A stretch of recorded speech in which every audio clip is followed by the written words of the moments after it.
Assalamualaikum, selamat datang di kuliah Organisasi Komputer. Kita akan melanjutkan pembahasan mengenai data pada pemrograman level mesin, yaitu di bagian array. Mari kita simak penjelasannya berikut ini. Prinsip kerja dari array ini sederhana. Jadi kalau kita ingin mengalokasikan memori pada suatu array, ya maka kita lihat elemennya itu apa, tipe datanya. Misalkan char itu 1 byte, ada berapa elemen, misalkan ada 12 elemen, maka akan dialokasikan 12 byte berurutan ya, contiguous. Data secara berurutan akan dialokasikan 12 byte. Kalau dia integer, ya tipe array-nya integer, elemennya berarti integer semua, ada berapa elemen? 5, maka satu integer itu 4 byte, kita akan alokasikan 20 byte. Seperti itu. Ya, kalau double itu 8 byte, kalau pointer itu juga 8 byte. Kalau ada 4, ya berarti ada 3 di sini ya, berarti 24 byte dialokasikan. Maka disesuaikan aja. Karena dia itu berurutan dan jumlah datanya, tipe datanya sama, maka kita bisa melakukan aritmetik nih. Jadi ya bisa dihitung. X tambah 4, ya, X tambah 8, X tambah 12, X tambah 16, dan seterusnya. Karena dia tipe datanya sama, ukurannya sama. Dan juga di sini alamat dari array ditunjukkan nih di sini X ya. Ini menunjukkan alamat dari array ini, sekaligus juga menunjukkan alamat dari elemen pertama pada array ini. Untuk mengakses array, sintaksnya sebagai berikut. T, A, dalam kurung bracket L ya. Mana T ini adalah tipe data, A adalah nama array-nya, dan L adalah berapa banyak elemen, atau berapa panjang dari array ini. A ini, ya, nama si array-nya, identifier A-nya itu juga bisa digunakan sebagai pointer ke elemen pertamanya. Ya, array dimulai dari 0, bukan dari 1, dari 0. Elemen pertama itu elemen 0, A ini sekaligus sebagai bisa digunakan sebagai pointer ke elemen pertama. Contoh di sini int val 5, jadi nama array-nya adalah val, panjangnya 5 elemen, kemudian tipe datanya adalah int, ya di sini, jadi ada 4 byte kali 5, 20 byte total, dimana kalau misalkan kita deklarasikan seperti ini, val 4, ini artinya adalah elemen keempat, ya elemen 4 atau elemen kelima. Jadi ini 0, 1, 2, 3, 4. Val 4 berarti yang ini. Ya. Isinya itu value-nya adalah 3. Tipenya integer ya. Tipenya integer, jadi yang diambil value-nya 3. Kalau kita referensinya kita sebut val begini ya. Ya, kita deklarasikan val, maka ini adalah suatu pointer ke array ini atau ke alamat pertama. Alamat elemen pertama dari array ini. Itu X ya. Sini. Ini adalah alamat ya. Gitu, kalau kita sebut val, maka dia masuknya ini X nilainya, yaitu alamat dari elemen pertama. Kalau val plus 1, maka dia juga tipe datanya adalah int star atau pointer ke elemen kedua, yaitu ini ya. Nih, elemen kedua atau X plus 4 ini. Alamat ya, ini kan int star. Ini juga alamat karena pointer. Jadi val plus 1 ini akan value-nya, nilainya adalah alamat, yaitu X plus 4 ini. Alamat dari elemen kedua. Kalau kita tulis ampersand val dalam kurung bracket 2, ya ini juga int star, ini juga pointer. Ini lebih lazim kalau mau ditulis, yaitu alamat dari elemen ke elemen 2 atau elemen ketiga, yaitu yang ini. Ya. Itu adalah X plus 8. Ini ya, X plus 8. Alamat dari elemen ketiga atau array elemen 2. Ya. Kemudian kalau kita declare val dalam kurung bracket 5, ini dia ingin mengakses elemen 5 atau elemen ke-6. Di sini ya, kalau urutan. Ini urutan. 0, 1, 2, 3, 4, 5 di sini nggak ada. Ya, karena hanya ada 5 elemen. 0, 1, 2, 3, 4 indeks. Indeksnya hanya indeks 0, 1, 2, 3, 4 karena hanya ada 5 elemen. Yang 5 ini tidak ada, ya. Maka kalau kita declare val 5, ini akan memberikan hasil yang kita tidak tahu, ya. Dan kemungkinan akan memberikan error. Kemudian kalau misalkan kita declare begini, bintang val plus 1 dalam kurung, ini berarti kita mengakses nilai dari elemen val plus 1. Val plus 1 itu kan tadi di sini val plus 1 adalah elemen kedua, ya. Val kan elemen pertama. Val plus 1 di sini. Val plus 1 berarti yang ini, ya, menunjukkan X plus 4 itu adalah alamat dari elemen kedua. Elemen kedua isinya adalah 5. Jadi kalau kayak gini, pointer val plus 1 itu berarti yang diambil adalah nilainya. Kalau yang tadi alamatnya. Ya, ini nilainya. Secara umum, kalau kita tulis val plus i, ini adalah tipenya instar, ya, pointer. Dia merujuk ke alamat dari elemen ke i. Gitu. Jadi kalau val plus 1, maka elemen 1 di sini berarti X plus 4. Ya, ini I1 berarti kan 4 kali 1. Ini scaling, ya. Scaling di sini. Ini otomatis dilakukan oleh compiler. Jadi kalau kita val plus 2, otomatis dia akan scale. Tipe datanya integer berarti 4 byte, berarti X tambah 4 kali 2, X plus 8 langsung di sini. Kalau val plus I di sini, maka langsung di scaling. Berdasarkan tipe datanya. Itu cara mengakses array.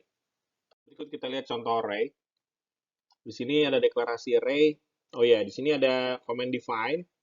Define ini bisa membantu kita untuk memberi nama konstanta, ya. Misalnya kita punya angka-angka. Angka 5 misalkan di sini, mungkin banyak dipakai dalam programnya, kita beri nama zlen. Jadi nanti daripada kita ingat-ingat, kita panggil aja zlen. Dan kalau dirubah zlen sini, maka nilai zlen 5 ini berubah jadi 6, maka semua yang pakai zlen akan berubah jadi 6. Lebih mudah daripada ganti satu-satu di dalam program. Define zlen-nya ini 5, kemudian ada type def. Type def ini juga berguna kalau misalkan kita ingin mendeklarasikan tipe data yang kompleks. Ya, jadi dalam hal ini kita mau membuat array tipe datanya integer yang panjangnya atau jumlah elemennya zlen. Int zipdig zlen. Zipdig nama arraynya. Tipenya integer, panjangnya zlen. Ini bisa kita singkat atau kita rename dengan type def.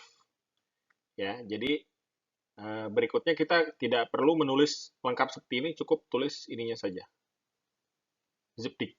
Dia sudah menjadi suatu tipe data, yaitu array integer dengan panjang zlen. Contohnya ini, zipdig IPB. Nah, ini udah langsung. Ini satu array, 5 elemen, integer, ya, tinggal di declare nilainya berapa, zipdig ITB berapa, ITS berapa. Contohnya nanti terlihat seperti ini, ya. Di sini kelihatan alamatnya 16, 20, 24, 28, ya. Increment 4 berurutan 36, 40. Wah, ini 36 di sini, kemudian diikuti dengan array berikutnya 36 ITB. Ya, ini belum tentu. Kalau kita punya beberapa array, itu array-nya akan langsung berdekatan, yaitu not guaranteed, tidak pasti terjadi. Tapi yang pasti terjadi adalah dalam satu array ini, itu alamatnya berurutan. 16, kemudian 20, 24, 28, ya. Gitu. Tapi kalau dari array ini ke array berikutnya, itu belum tentu alamatnya berurutan seperti ini. Ini contoh metode pengaksesan array. Misalkan pada array yang dibuat di slide sebelumnya, zipdig IPB, ya, elemennya ada 5. Kemudian kita ingin mengakses, ya, dibuat suatu fungsi untuk mengakses elemen ke berapa. Ya, keberapanya itu dinyatakan dalam digit. Ya, jadi fungsi ini mereturn z digit. Ya. Bisa 0, 1, 2, 3, atau 4 karena ada 5 elemen. Nah, dalam bentuk assembly itu seperti ini, di mana variabel z disimpan di RDI, register, ya. Digit, variabel digit disimpan di register RSI. Kemudian dilakukan fungsi move RDI RSI, 4 ini scaling, ya, kita udah lihat sebelumnya, ya. Jadi ini adalah mengakses memori, alamat memori yang disimpan di RDI ditambahkan ke alamat memori yang disimpan di RSI di scaling dengan 4 atau dikalikan dengan 4. Kita udah pernah lihat sebelumnya ini. Kemudian hasilnya dipindah ke EAX untuk di return. Ya, ini penggunaan move, sintaks dari move ini, ya. Sintaks dari move ini sebenarnya memang peruntukannya untuk kebutuhan seperti ini, akses array ini, gitu ya. Jadi kita juga bisa manfaatkan sebelumnya untuk menghitung aritmetik, tapi sebenarnya dia diciptakan untuk kebutuhan akses seperti ini, gitu. Jadi akses memori, ya. Ini kan kita lihat scaling ini seperti di slide sebelumnya. Jadi file, ya, ditambah dengan scaling dari si elemen indeksnya. 4 ini dari panjang tipe data, karena int jadi 4 byte. Ini contoh lain, fungsi loop dengan menggunakan array. Di sini kita lihat zinker, ya, inputnya zipdig z, di mana ini loop for, i sama dengan 0, kondisi awal, kemudian jika i lebih kecil dari zlen, kemudian i++, ya, ditambahkan indeks i-nya di increment. Kemudian zi++, nah, bentuk assembly-nya seperti ini, ya, zi++ di sini, jadi ditambahkan 1 kepada isi elemen dari zi. Setelah itu, i-nya di increment, i++. Jadi kalau ini tadinya z0, kemudian jadinya nanti akan muter ke z1, muter ke z2, dan seterusnya. Nah, setiap masuk ke elemen tersebut, masuk ke indeks z0, maka masuk, dilihat berapa value yang ada di situ, kemudian ditambahkan 1. Ini maksudnya zi++. Jadi agak beda kalau ditulis begini mungkin ya. zi++ dengan zi++. Ya. Kalau ini yang ditambahkan indeksnya, bergerak indeksnya. Jadi kalau misalkan kita punya array 5 indeks gitu, 5 elemen, maka kalau yang i++ yang ini, maka kita dari sini pindah ke sini, pindah ke sini, pindah ke sini. Tapi kalau yang ini, maksudnya ini indeks dalamnya ada berapa? Kalau ada 10 tambah 1 jadi 11. Kalau di sini 5 tambah 1 jadi 6. Itu maksudnya yang ini. Ya, ini. Setelah tadi kita lihat contoh dari array satu dimensi, kita akan lihat bagaimana kalau array di-declare sebagai multidimensi, ya, atau nested array. Kalau tadi kan deklarasinya tipe data, nama array, kemudian berapa elemen. Kalau ini misalkan 2 dimensi, ya, logiknya seperti ini, maka akan ada baris dan ada kolom. Ada R dan C, row and column. Mana tipe data seperti yang sebelumnya merepresentasikan K bytes, ya, dari tipe data tersebut. Misalkan int, maka K-nya itu 4, ya. Kalau char hanya 1 dan seterusnya. Maka ukuran array dapat dihitung sebagai berikut. R dikali C dikali K, ya. Jumlah baris dikali jumlah kolom dikali panjang dari tipe datanya, berapa byte. Ya. Yang perlu diperhatikan, susunannya itu mengikuti kaidah row major ordering. Jadi kalau misalkan dia ada matriks 4 kali 3 gitu ya, 3 kali 4, maka kalau row major, ini dia akan bergerak pindah kolom dulu. Ke sini, ke sini, ke sini, baru kemudian ke sini. Baru ke sini, baru ke sini, baru ke sini, kemudian ke sini. Baru ke sini, baru ke sini. Jadi dia pindah kolom dulu, pindah kolom, pindah kolom, pindah kolom, sampai habis. Di ujung baris, baru dia pindah ke baris berikutnya. Gitu, zigzagnya begini. Itu kira-kira. Itu row major ordering. Ya. Kalau misalkan kita lihat di alokasi memorinya, maka array-nya seperti ini. Nih.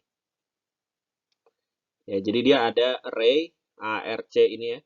Jadi setiap baris nih, setiap baris di sini ini direpresentasikan dengan warna yang beda-beda. Ini baris 1, baris 2, dan seterusnya. Ya. Ini baris terakhir yang hijau. Panjangnya 4 dikali R dikali C bytes. Ya. 4 ini karena dia integer. Contohnya seperti ini, kalau misalkan kita define ya, sekarang pcount itu 4, ya. Kemudian kita buat dengan tipe data zipdict suatu array PGH. Berarti ini array 5 elemen ya. 5 elemen sebanyak pcount. Gitu. Pcount-nya adalah 4. Maka akan dibuat array seperti ini. Zipdict PGH 4 seperti ini.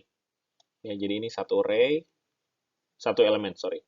Satu elemen dari PGH, ini elemen kedua, ini elemen ketiga, ini elemen keempat.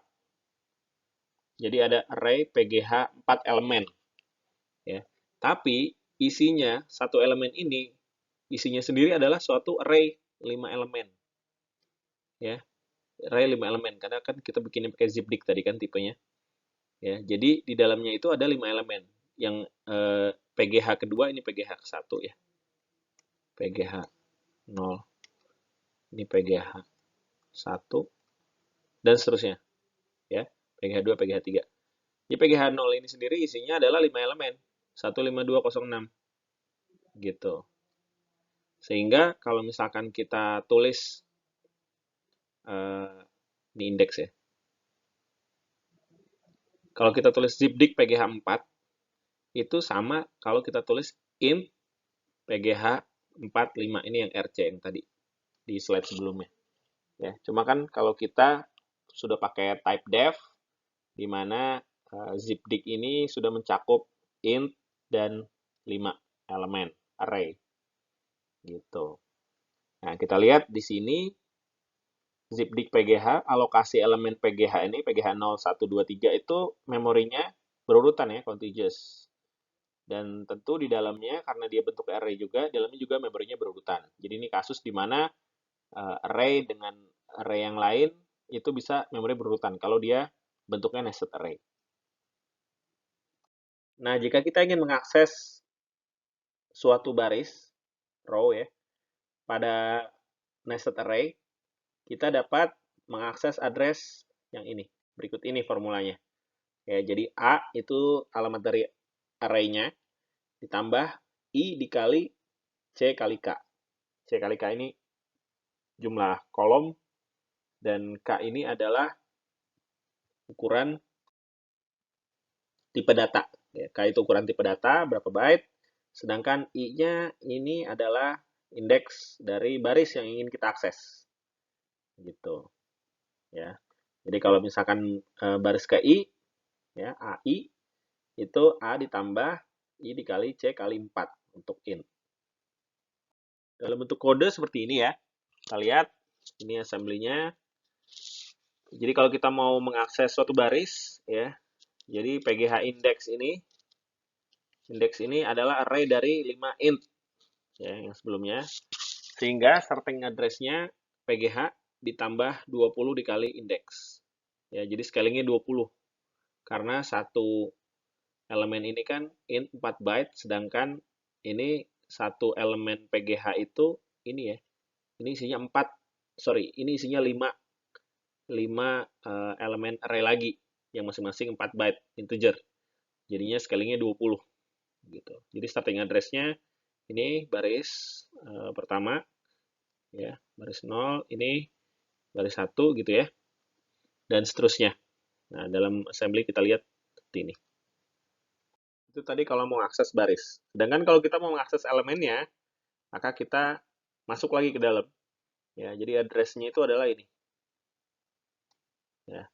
Address dari array itu ditambah kita mau akses yang keberapa, baris keberapa, kolom keberapa, I ini baris, J ini kolom, baris keberapa dikali jumlah kolom dan dikalikan dengan panjang tipe data, ditambah ya, kolom keberapa dikali dengan panjang tipe data. Gitu, atau sama dengan ini. A tambah I kali C tambah J, ya, semuanya, kemudian dikalikan K. Contohnya ini, kalau kita mau mengakses di sini ya, A, I, J nih, A ditambah I dikali C kali 4 tambah J kali 4. Dalam bentuk kode, Ini kode assembly-nya ini. Itu mirip seperti tadi ketika kita ingin akses baris, ya, PGH ditambah address PGH itu address si array PGH-nya, tambah indeks kali 20, ini scaling factor untuk baris, tapi kita tambahkan lagi scaling factor untuk kolom, ya, 4 kali dig, ya, ini yang scaling factor untuk kolomnya. Logikanya mirip seperti yang tadi dan cukup straightforward, ya, hanya saja kita masuk lagi ke dalam untuk menemukan elemen di baris tersebut, di kolom mana. Kalau tadi kan menemukan baris mana, sekarang kolom dari baris yang kita inginkan. Ya, I, J jadi. Setelah tadi kita lihat nested array, sekarang kita lihat yang dinamakan multi-level array. Sini kita langsung lihat contohnya aja. Sekarang kita tadi kan punya array zipdig ya, IPB, ITB, ITS, masing-masing 5 elemen integer. Sekarang kita buat array lagi, yaitu isinya pointer. Ya. Pointer unif. Ucount ini 3, kita define 3. Jadi array isinya pointer, ya, 3 pointer ke array lagi, yaitu ke array yang ini. Gitu. Jadi setiap elemen dari ini adalah pointer 8 byte, yang setiap pointer itu menunjuk kepada array-array ini, zipdig ini. Ilustrasinya seperti ini ya. Jadi kita punya di alamat 160, nih, alamat 160, itu kita punya pointer ke alamat 36. Ya, di alamat 168 kita punya pointer ke alamat 16. Ya, jadi ini yang array ini, itu ini, array unif. Isinya pointer lagi. Pointer ini alamat 36 kalau kita susurin, alamat 36 di sini itu array. 36 sampai 20 byte setelahnya, sampai 56. Itu satu array lagi. Gitu. Itulah makanya kenapa dinamakan multi level ya. Nah, ini kalau misalkan kita mau mengakses suatu elemen di dalam multi level array, maka kita harus membaca memori 2 kali ya. Karena kan isinya array-nya sendiri adalah pointer.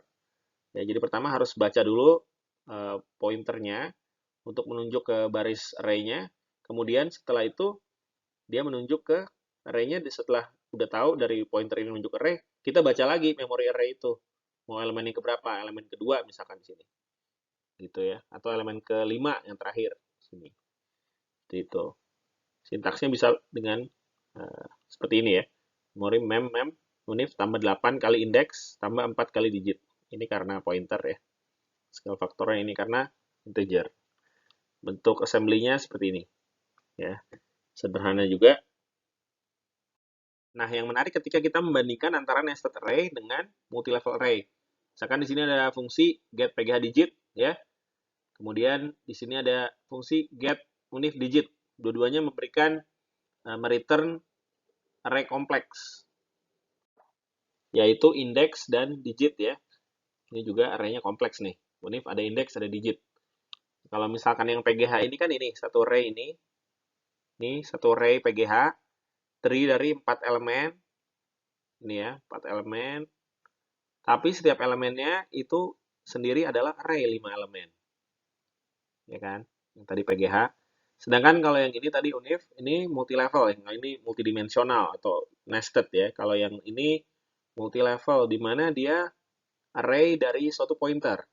Jadi array dari unif ini adalah isinya pointer. Ada 3 elemen pointer. Masing-masing pointer ini menunjuk kepada suatu array ya, yang punya 5 elemen. Gitu. Nah, bedanya apa? Yaitu di address computation atau perhitungan alamatnya. Kalau yang PGH itu kalau kita mau akses alamatnya itu adalah di alamat PGH-nya ditambah 20 kali indeks ditambah 4 kali digit. Ya, ini baris kolomnya ya, kalau dalam bentuk 2 dimensi.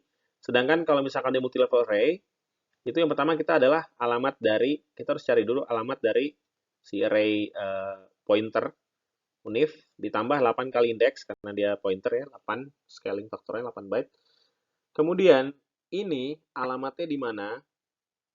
Ya, baru kemudian ditambahkan 4 kali digit karena ini integer array-nya.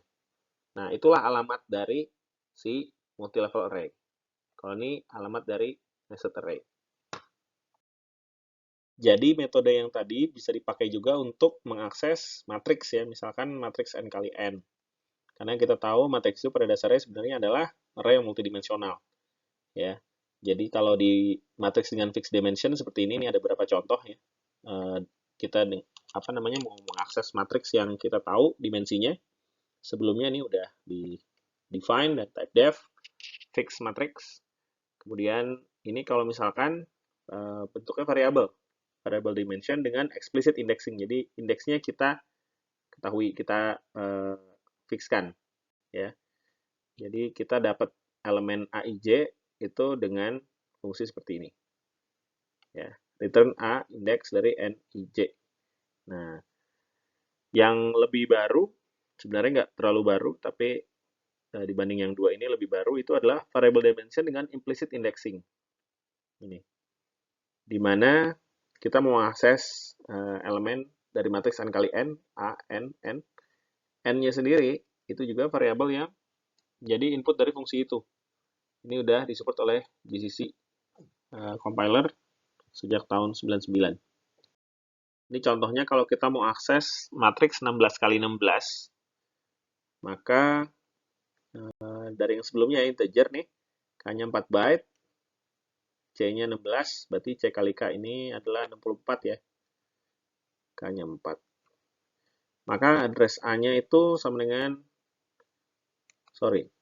address yang elemen yang mau kita akses sama dengan address dari atau alamat dari array-nya ditambah I dikali 64 tambah J dikali 4. Ya, itu terlihat di mesin code-nya di assembly nih. Ya. Shift arithmetic left berarti dikali 6, 2 pangkat 6, 64 ya. 64 kali I, kemudian ditambahkan dengan ini ya, A, address-nya si array-nya. Kemudian ditambahkan dengan 4J X kali 4 nih, dan diakses memorinya ya, alamatnya, ambil alamat di situ. Nah, baru kemudian pindahkan ke AX atau return. Ya, ini kalau kita mau mengakses suatu elemen dari matriks 16 kali 16. Nah, kalau kita mau akses matriks n kali n, logikanya mirip seperti yang sebelumnya 16 kali 16, tapi di sini kan n ya, kita tidak tahu ukuran matriksnya seberapa gitu. Jadi C-nya ini sama dengan n, K-nya tetap 4 ya, contohnya sama. Gitu.